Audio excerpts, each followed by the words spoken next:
요한계시록 강의 30번째 시간입니다. 30번째 시간이면서 11장을 이제 저희가 4번에 걸쳐서 보려고 하는데요. 11장을 이렇게 계속 보는 이유는 10장과 11장이 굉장히 중요하기 때문에 그렇습니다. 10장에서 하나님께서 다시 가서 예언해야 하리라 라는 이 말씀은 요한계시록을 통틀어서 가장 귀한 이 봉우리 중 하나입니다. 그곳으로 다시 가야 한다. 이것이 하나님의 마음이고 또 하나님의 명령이었습니다. 11장에서는 교회의 최소 단위인 이 두 증인은 어떤 의미가 있는 것이 아니고 교회를 상징하는 최소한의 단위라고 말씀드렸습니다. 이 두 증인이 그 10장에서 명령하신 말씀을 받아서 다시 자신들을 핍박했고 자신들을 억압했던 그곳으로 가서 하나님의 말씀을 그대로 다시 본 것을 그대로 증언하는 것이죠. 증언이라는 말은요, 재판정 앞에서 하는 겁니다. 즉 이들이 증언하여야 하리라 라는 말씀은 세상에서 타협하는 것이 아니라 법 앞에서, 지금 법의 심판을 어떠한 사건에 내리는데 그 법의 심판을 내리는 어떠한 사건에서 재판장이신 하나님 앞에서 말하듯, 즉 파송되어 가는 것, 나가는 곳은 세상이지만 그 나가는 세상에서 전하는 말이, 즉 그들의 입에서 나오는 말이 세상을 타협하거나 세상과 융화되거나 버무려지는 게 아니라 법정 앞에서 나가서 말하는 것은 세상이지만 그 말을 하나님의 심판대 앞에서 증언하듯 해야 한다. 즉 가감없이 해야 한다라는 명령이죠. 그 명령을 받고 두 증인이 이제 11장에서 출발했죠. 그런데 우리가 아는 것처럼 이 두 증인에게는 큰 권능이 있었습니다. 입에서 불도 뿜었고 모세와 엘리야처럼 물도 가르고 불비도 내리고 또 여러 가지 권능으로 이 땅에 많은 재앙들을 내릴 수 있는 권능이 있었죠. 그리고 약속의 말씀도 받았습니다.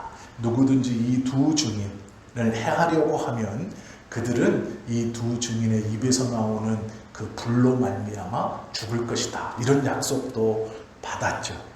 그리고 그 약속을 받고 가서 다시 자신들을 핍박했던 자리에서 1260일 동안 증언합니다. 그리고 1260일이 끝나자 무저갱에서 올라온 한 짐승이 이 두 증인과 싸워서 두 증인이 이 짐승에게 죽임을 당하죠. 그리고 영적으로는 소돔이라고도 하는 그곳, 애굽이라고도 하는 그 패역한 세상에 성밖에 버려져 사흘 반 동안 아무도 거들떠보지 못하고 장사 지내지도 못하게 버려둡니다.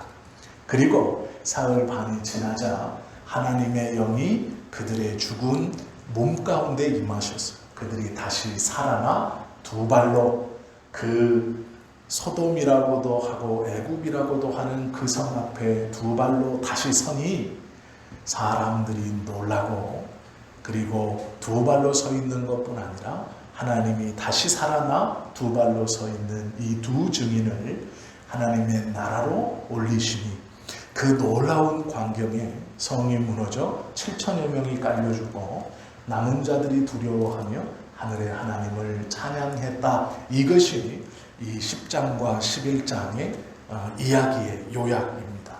그러면 우리가 여기서 하나 좀 고민해 봐야 될 문제가 있습니다. 어떤 문제냐면요, 사람은 진짜 변하는가입니다. 사람은 변할 수 있는가? 얼마 전에 이것에 대해서 한번 말을 한 적이 있어요. 그런데 변할 수 없다라는 것이 결론이었습니다. 변하지 않지. 변할 수 없지. 사람은 고쳐 쓰는 게 아니에요. 그렇게 결론 내렸습니다.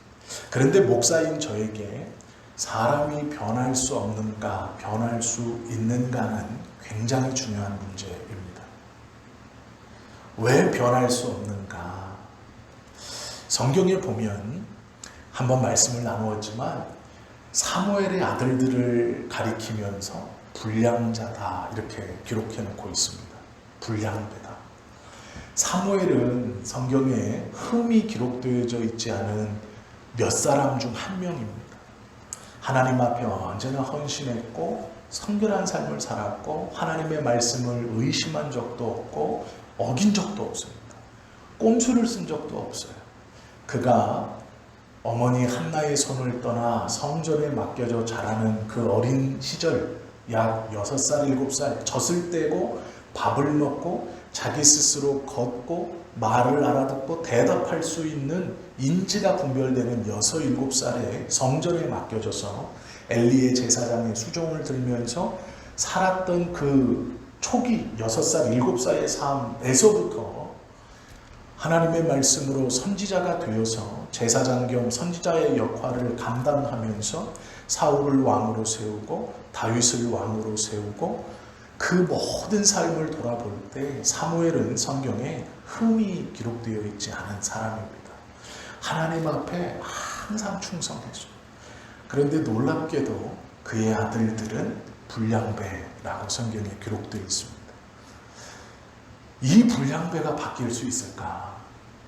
아버지의 그 헌신과 이 아버지의 그 하나님 앞에서의 성결한 삶을 통해 보고 배운 것이 있을 것입니다. 바뀔 수 있을까? 이것이 목사인 저에게는 큰 질문입니다.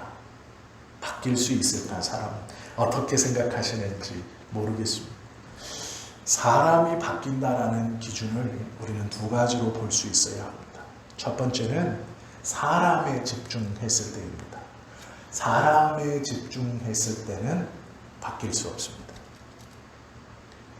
사람의 패역함에 집중하고 보면 고쳤을 수 있는 사람은 아무도 없습니다.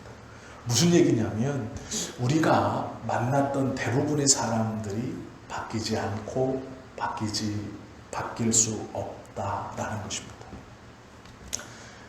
제가 이제 몇몇 자주 이렇게 말씀드리는 사람이 있어요. 우리나라에서 물방울 다이아 어느 집에 들어가서 물방울 다이아몬드를 훔쳤습니다. 이거를 작물로 팔려다가 이 물방울 다이아가 전 세계적으로 희귀한 물건이라서 장무라비가 경찰에 걸렸어요. 이걸 처분하다가 국내에서는 이걸 처분할 수 없어서 해외에 특히 일본에 이걸 팔아넘기려고 하다가 덜미가 잡혔습니다. 그래서 이 장무라비들을 추궁해서 쫓아서 올라가 보니 잡힌 게 조세형이었습니다. 다 아시죠? 대도라고 불립니다. 이분이 부잣집들을 털어서 고아원에 얼마, 또 가난한 집에 얼마, 때로는 길거리에 그 현금을 뿌려두고 사라지곤 했습니다. 그 사람들이 부잣집만 턴다 해가지고 이 대도라고 불렀죠. 그때 이 물방울 다이아를 갖고 있었던 사람이 이름은 신문에 나오지 않았지만 장관이었다고 합니다. 그 당시에 장관집에 들어가서 물방울 다이아를 가지고 나온 것이죠. 이 사람이 잡혀서 감옥에 들어갔습니다. 그리고 출소할 때쯤 세상에 여러 소식이 들립니다. 어떤 소식이냐면 감옥 안에서 은혜를 받아 목사가 되었다라는 거죠. 그리고 이분은 그 목사가 되어 나와서 실제적으로 교회들을 돌아다니면서 수많은 간증들을 했습니다. 그렇게 3, 4년 교회들을 돌아다니면서 간증하고 당신이 만난 하나님에 대해서 증언하며 많은 은혜들을 끼쳤습니다. 그러나 또 그렇게 감옥에서 나온 지 6, 7년이 지나자 우리는 이 조세영 씨에 대해서 조금 의아한 말을 듣게 되죠. 그게 뭐냐면 일본에서 도둑질을 하다가 잡혔다라는 것이죠. 그의 나이 60대 후반이었습니다. 그리고 한국에 와서도 또 도둑질을 하다가 잡혀서 지금도 감옥에 수감되어 있습니다. 지금 70이 넘었습니다. 하나님의 은혜를 느꼈고 자신의 과거를 돌아봤고 회개하고 목사가 되었다라고 하지만 감옥에서 나와서 여전히 그는 도둑질을 했습니다. 또 한 사람이 있습니다. 젊은 날 호텔에 들어가서 자신의 이 건달 선배들을 칼로 다 살해하고 일약 전국구의 최대의 조폭 두목이 되었던 조양은 씨입니다. 이 사람도 감옥에 갔습니다. 그리고 그곳에서 하나님을 만났고 목사가 되어 나왔습니다. 그리고 많은 곳에 돌아다니면서 간증을 했습니다. 그러나 우리가 이 사람이 어떻게 됐는지 다 알죠. 그렇게 나와서 시간이 얼마 지나지 않아 연예인들을 찾아다니면서 협박하고 갈취하고 살인미수를 범해 다시 감옥에 가 있습니다. 사람은 고쳐줄 수 없는 것 같습니다. 변하지 않습니다. 사람을 주목하면 이렇습니다. 한때 전국적으로 쫙대의 유명한 개인이 제일 유명했던 폭력배인 용팔이라는 사람이 있습니다. 사랑의 교회 집사였어요. 오카노 목사님이 돌아가시고 지금 담임 목사님이신 그 목사님이 사랑의 교회 담임으로 부임하고 교회 안에서 시끄러운 일들이 있었습니다. 그때 이 김용란 집사, 과거 용팔이였던 이 정치 깡패가 신나를 들고 들어가서 장로실에 신나를 뿌리고 지프라이터를 키며 장로들을 협박했습니다. 다 죽이겠다. 그것으로 고소고발을 당했는데 교회에서 그 변호사 비용, 재판 비용 다 대면서 무죄로 풀려났습니다. 그리고 부끄럽게도 이 사람이 우리 교단의 목사라고 해서 어디 사랑의 교회라고 개척을 했습니다. 그리고 목회 활동을 한다고 건달들을 찾아다니면서 예수님 믿으라고 했습니다. 그도 어느샌가 소리소문 없이 사라져 돈이 되는 곳에 그의 얼굴들을 비치고 있습니다.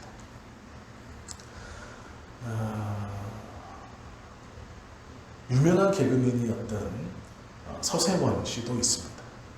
아내 서정희 씨의 오랜 기도로 그가 목사가 되었다고 교회를 개척하고 하나님의 말씀을 전했습니다. 그러나 그도 결국 자신이 잘못했던 것이 드러나고 지금은 언론에 숨어 지내고 있는 것을 우리가 압니다.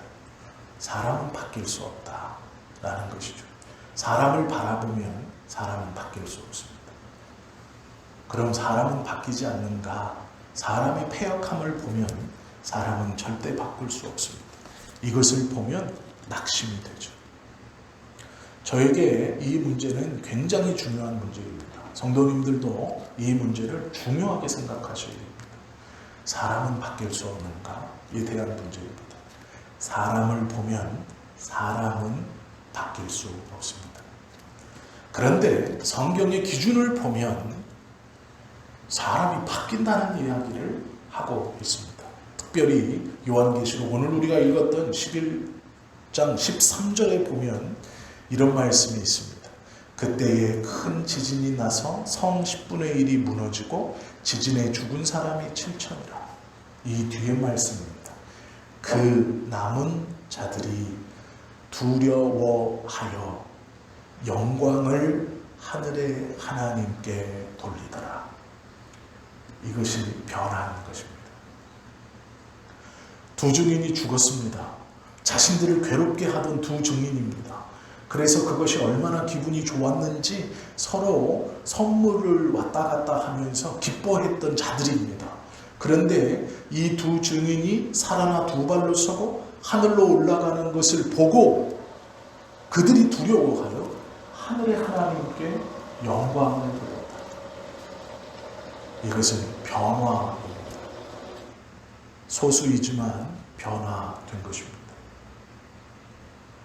성경은요, 이런 구절이 많이 없어요. 그런데 우리가 계시록을 계속해서 보고 있습니다. 그런데요, 계시록 11장 7절에 보아도 그 인재양이 떨어지는데도 회개하지 않습니다. 16장 9절에도 대접재앙이 쏟아붓는데도 하나님을 비방하고 조롱하고 원망하지 돌아오지 않습니다. 그런데 놀랍게 11장 13절 이 구절만큼은 소수의 인원이 두려워하며 하늘의 하나님을 찬양했다라는 말씀이 있습니다. 우리가 사람을 보고 사람의 패역함을 보았을 때는 변화되지 못한다라는 결론이 당연한데, 하나님의 말씀은 소수이지만 변화된 사람이 있다 이렇게 말씀합니다. 돌이켜서 하나님을 찬송하고 하나님의 영광을 노래하는 돌이키는 사람이 있다라고 말씀합니다. 그러면 변화는 일어날 수 있습니다. 대부분이 변하지 않지만 변화가 일어날 수 있습니다. 이것과 이것의 차이가 있습니다. 성경을 가만히 보시면 변화의 출발이 있습니다. 그게 어디냐면 두 증인이 있느냐 없느냐입니다. 증인이란 아까 말씀드렸죠. 하나님의 재판정 앞에서 말하듯 복음을 전하는, 세상과 타협하지 않는, 있는 그대로 하나님의 명령 듣고 본 바를 그대로 전하는, 세상의 말씀과 타협하지 않는 그 복음 그대로를 전하는 두 증인. 이 두 증인은 무엇이라고 말씀드렸나요? 교회입니다. 이 두 증인이 다시 감으로 11장 13절에 변화되는 사람이 나오게 된 것입니다. 즉 세상에서 이 두 증인 없이 변한다 있을 수 없는 일입니다. 이 두 증인이 하나님의 명령을 받아 그대로 자신을 핍박하던 세상 가운데 등장할 때 변화는 출발되어지는 것이다라는 것이죠. 이것이 성경에서 우리에게 말씀해 주시는 변화의 이유입니다. 무엇이 다른가?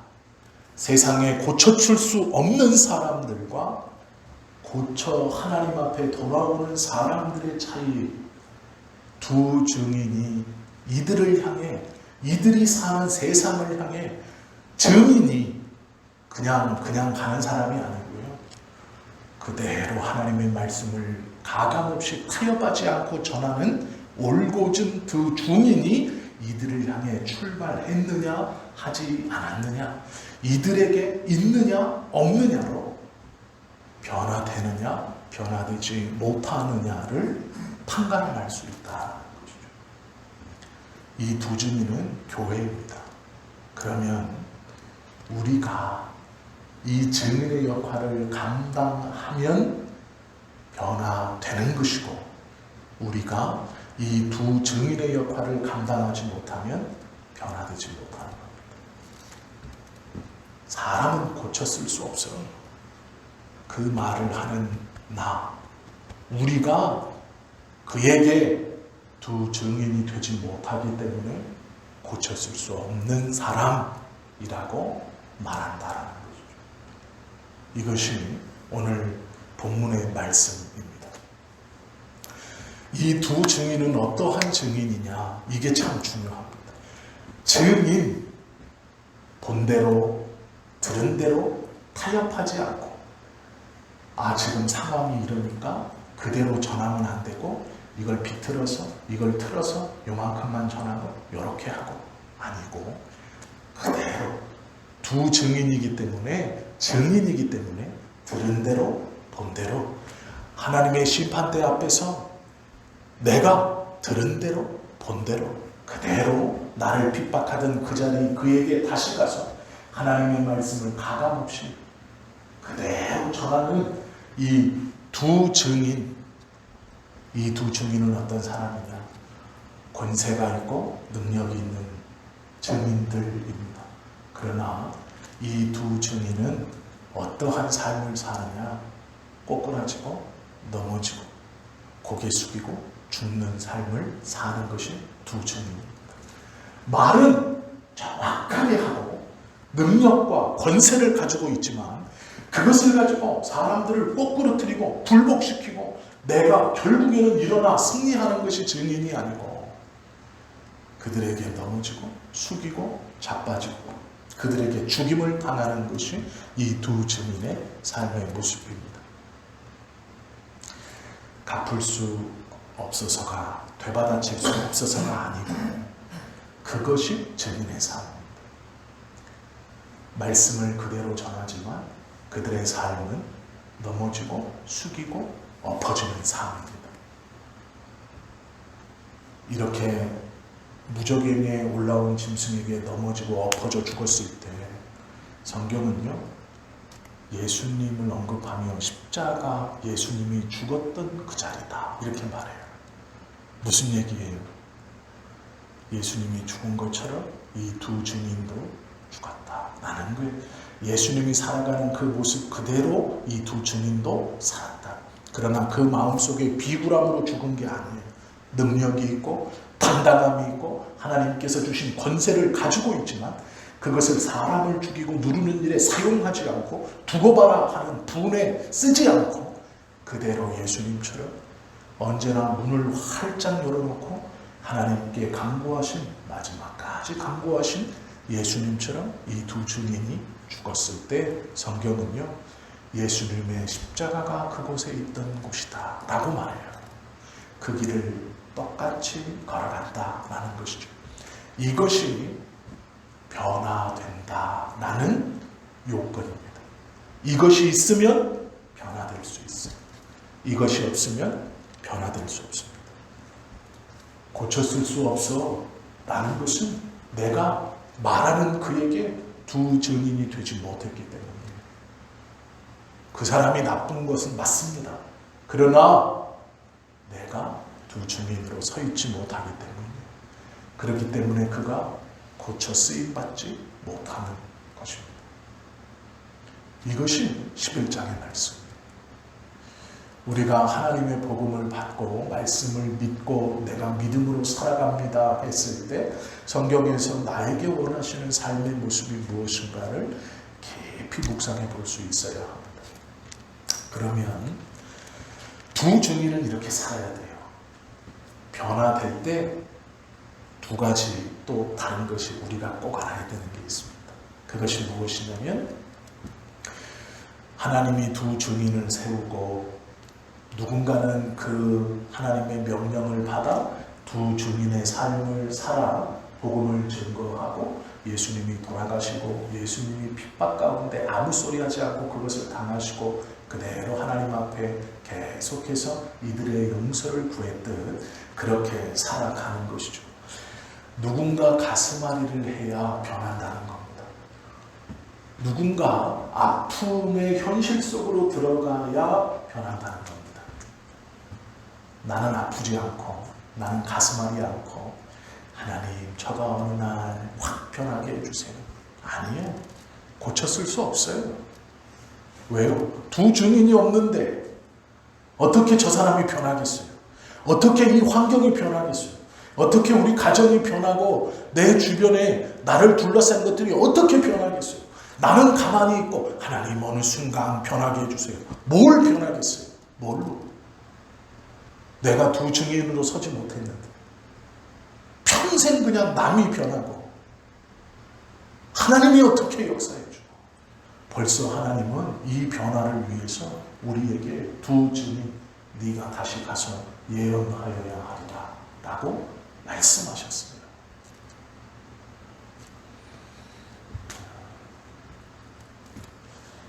변화를 가능하게 하는 건 이 두 증인이 있을 때입니다. 그리고 또 하나는요, 고비를 넘어야 됩니다. 고비가 있습니다. 이걸 넘으면 되는데 이 고비를 못 넘고 주저앉아요. 조그마한 구멍가게를 운영해도요, 고비가 있어요. 초등학교 앞에서 아이들한테 10원, 20원짜리 사탕을 팔아도 고비가 있습니다. 다 아시잖아요. 조그마한 가게를 운영해도 고비가 있어요. 내 가정에서 내 말 잘 듣는 아이들을 양육해도 고비가 있어요. 내 마음대로 다 될 것 같지만 고비가 있어요. 그러면 사람이 변화하는 일에 고비가 없을까요? 아니요. 고비가 있어요. 요한계시록 11장 7절에 보면요, 이런 말씀이 있습니다. 그들이 그 증언을 마칠 때에 무적행으로부터 올라오는 짐승이 그들과 더불어 전쟁을 일으켜 그들을 이기고 그들을 죽일 터인지. 이게 고비. 하나님의 말씀대로 했는데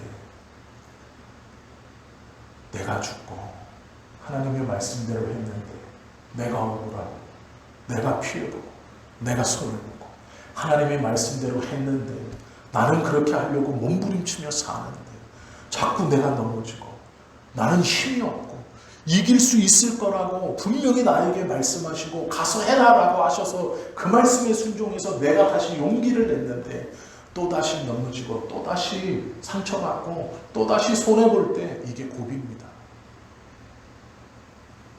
이걸 넘어가야 돼요. 이게 고비예요. 이 고비를 못 넘어가서 다 주저합니다. 이 고비를 넘어갈 수 있어야 돼요. 그들을 이기고 그들을 죽일 터인지. 두 증인이요 계속 승승장구하는 게 아니에요. 죽어요. 그런데 그냥 죽는 게 아니에요. 전쟁을 일으켰대요. 전쟁은 싸웠다는 얘기예요. 자신 있었죠. 내가 약속도 받았겠다. 능력도 있겠다. 무적행에서 올라오면 누가 봐도 나빠요. 붙었는데 졌어요. 이게 고비예요. 말씀에 의심이 들고 불안감이 들고 두려움이 오고 이러다가 이렇게 되다가 이렇게 하다가 하나님 내가 충성했고 내가 따랐고 내가 그렇게 했고 기도했고 그렇게 소원하고 원했는데 이게 뭡니까? 그게 고비예요. 그걸 못 넘으면 하나님의 역사는 일어나지 않습니다. 대부분 거기서 넘어져요. 그 고비를 못 넘어져요. 증인의 길을 포기하면요 싸울 일도 없고 안 죽어요. 출발하지 않으면요 그 자리에서 그냥 가만히 있으면 돼요. 못 들은 척하고. 그러면 싸울 일도 없고 죽을 일도 없어요. 고비가 없어요. 가만히 있으면 고비가 없어요. 문제는 변화도 없어요. 가만히 있으면 사는 길 같죠. 그게 죽는 길이고 나가서 하나님의 말씀대로 두 증인의 삶을 살면 죽은 것 같지만 그게 사는 거예요. 그게 온전한 길이고 가만히 있는 게 사는 길 같지만 이게 죽는 길이에요. 그게 죽은 거예요. 이 고비를 잘 넘기셔야 됩니다. 고비가 무언가 억울함이에요. 고비는 다른 게 아니고요. 억울한 거예요. 억울한 거. 두 증인이 죽으니까 저는 억울하더라고요. 세상에서 실컷 핍박받다가 하나님 앞에 왔어요. 위로를 받았어요. 하나님이 막 나를 핍박하던 그것들을 막 뻥뻥 치시잖아요. 인재앙도 내리고 나팔재앙도 내리고 위로가 돼요. 그런데 말씀하세요. 다시 가서 네가 예언해야 될 것이다. 예? 그런데 수용해요. 왜요? 확신도 주셨어요. 네가 이길 것이다. 너를 죽이려고 하면 네 입에서 불이 나와가지고 다 죽을 거다. 걱정 말아라.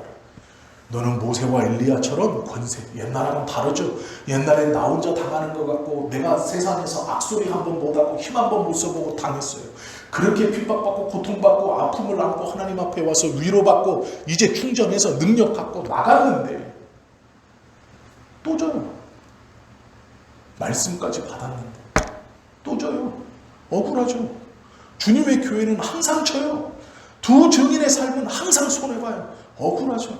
저는 이 대목이 너무 억울하더라고요. 왜 지나? 왜 죽나? 그런데 예수님처럼 살았다는 게 뭐냐?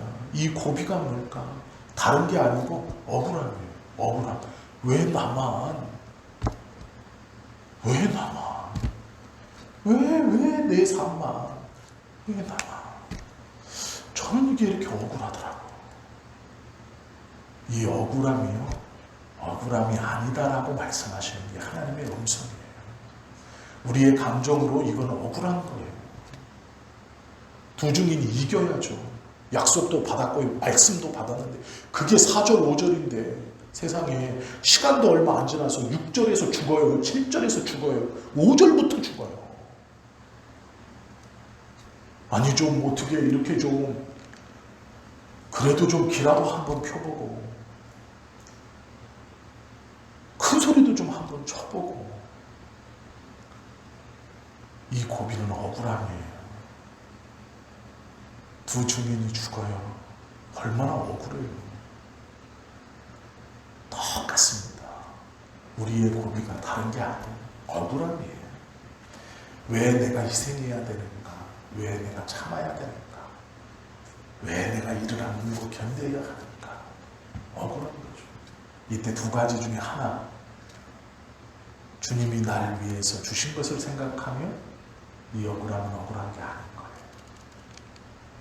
내가 지금 당하고 내가 지금 이것만 생각하니 억울한 거예요. 내가 세상 속에 있다가 얻어터지고 이렇게 해서 하나님 앞에 와서 위로받고 그 말씀 붙들고 다시 나가는데 또 터져요. 이길 줄 알아요. 억울하죠. 왜 억울해요? 예수님이 나를 위해서 해주신 걸 생각 못하기 때문에. 자기가 터진 것만 생각하니까 억울한 거예요. 자기가 당한 것만 계속 생각하니까 억울한 거예요. 예수님이 나를 위해서 무엇을 해주셨는가? 예수님이 십자가상에서 나의 하나님 어찌하여 나를 버리시나이까? 이걸 잊어버리니까 억울한 거예요. 이 말씀이 내 안에 없으니까 그냥 나만 억울한 거예요. 나만 분한 거예요. 독생자를 죽이셔서 나를 구원하셨고 나로 억울한 게 진짜로 살아가는 것이다. 살아나는 것이다. 라는 것을 알게 해주시는 그 하나님은 없고 내가 당한 것만 있으니 억울한 거예요. 증인의 길이 고비가 있고 이 고비의 억울함을 이길 수 있는 첫 번째는 예수님이 나에게 무엇을 해주셨는가를 기억하는 거고요. 두 번째는요, 이 억울한 삶이 내가 진짜 살아나는 삶이라는 걸 깨닫는 거예요. 아, 이게 억울한 게 아니구나. 이게 나를 진짜로 살아있게 하시는 거구나. 이게 진짜로 나를 살리는 거구나. 나를 살게 하시려고 이러는구나. 라는 거예요. 이 두 가지를 우리가 깨달아야 돼요. 이 두 가지를 말씀에서 배워야 되죠. 하나님의 은혜는요, 내가 베푸는 것 같지만 결국 그 은혜로 나를 살려주시는 거예요. 내가 손을 본 것 같지만 그 손의 돈으로 하나님이 나를 채워주시는 거예요. 내가 억울한 것 같지만 하나님께서 그 억울함을 알고 계시다. 그것이 네가 살아있는 것이고 바로 세워지는 것이고 네가 복음을 붙들고 살고 있다는 내 자녀라는 표다라는 것. 하나님의 인치심이 뭔데요? 여기에 뭐 하나님 거라고 써있나요? 아니에요. 어떻게 사는지를 보면 아는 거예요. 예수님처럼 살면 인치심이죠. 억울한 거예요. 그 고비가 넘어가는데 그 억울함을 예수님이 나를 위해서 해주신 것을 붙들고 아, 이것은 억울한 게 아니라 내가 진짜 살아나는 거구나 라는 것을 아는 사람이 인치심을 받은 자예요. 그것이 구별된 자예요. 예수님께서 내가 마지막 날 세상에서 믿음을 보겠느냐라고 하신 이유는 입술로 내가 예수님을 믿습니다라고 고백하는 자가 없어서가 아니에요. 다시 가고 증언하고 그 억울함을 참아내요. 이런 사람이 있겠느냐라는 거예요. 쉽지 않아요. 누가 살 수 있을지 저는 모르겠어요. 저도 그렇게 살 수 있을까 모르겠어요. 그러나 말씀이 진짜 믿음이 하나님이 이 죄로 인해서 하나님을 다 거역하는 세상, 나에게 아픔을 주고 핍박하고 나를 억누르는 이 세상, 그것에 대해서 변화될 수 있느냐 물으셨을 때 그것만 보거나 나를 보거나 환경을 보거나 죄를 보거나 패역함만 보면 고쳐 쓰는 거 아니죠. 그냥 멸망시켜야 돼. 소망이 없어요. 저거 사람이 다 잡고 있고 저게 뭐 세상이 다 망해야 되죠. 이거 뭐 다 끝내야죠. 빨리 그냥 뒤집어 엎어서 하나님 새롭게 시작하죠. 고쳤을 수 없어요 라고 얘기하는 거예요. 그런데요, 하나님이 그런 나를 보고 고쳤을 수 없는 그곳에 가서 다시 증인의 삶을 살아라. 거기서 또 넘어지고 또 상처받고 또 아파하고, 그것이 믿음을 보겠느냐라고 하시는 그 믿음의 사람이 바라고 원하기는 저와 여러분들이 그러한 사람이 될 수 있기를 예수님의 이름으로 축원합니다. 인정받는 사람, 믿음의 사람, 하나님의 말씀이 우리로 하나님의 뜻을 깨닫게 해주셔서 우리가 그 말씀만을 믿어 하나님께서 원하시는 진짜 그리스도인, 진짜 믿음의 사람, 그러한 복과 은혜를 누리실 수 있는 저와 여러분이 다 되실 수 있기를 예수님의 이름으로 축원합니다. 기도하겠습니다.